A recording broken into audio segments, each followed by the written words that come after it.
Om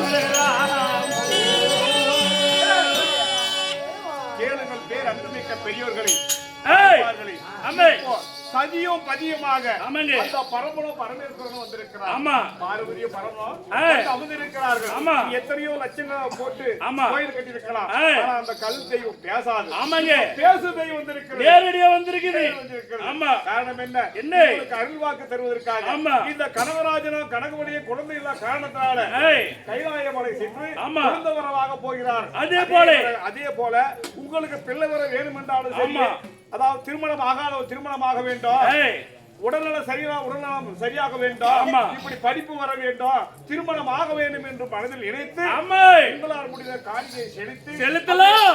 தொட்டு வணங்கி காணிக்கை இருந்தா செலுத்தலாம், இல்லாவிட்டால் காதுல மூக்குல இருக்கிறதெல்லாம் கலத்தி போட்டு விட்டு பஞ்சமா விக்கிறது காதுல மூக்கு இருக்கிறதெல்லாம் திருப்பி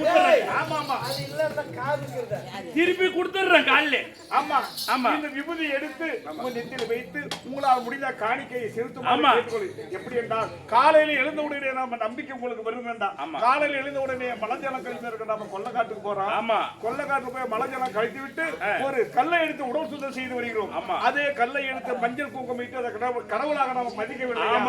மணி ஈசன், மனிதனா ஈசனாக மனிதன் தான் ஈசனை படைத்தான். ஈசன் மணி ஈசன். இந்த மனிதன் இல்லாவிட்டால் எந்த கடவுளையும் கையெழுத்து கூப்பிட முடியாது, இப்படி கோயில் கட்ட முடியாது, தாய் தப்பட பார்க்க முடியாது. இருந்தாலும் பார்வதியும் பரமனும் பேசுவதை வந்திருக்கிறார்கள். உங்களால் முடிந்த காணிக்கை செலுத்தி இந்த விபூதியை எடுத்து நெத்தியில் வைத்து உங்களுக்கு கேட்க. விபூதிக்கெல்லாம் காசு இல்ல, சும்மாதான். சரி.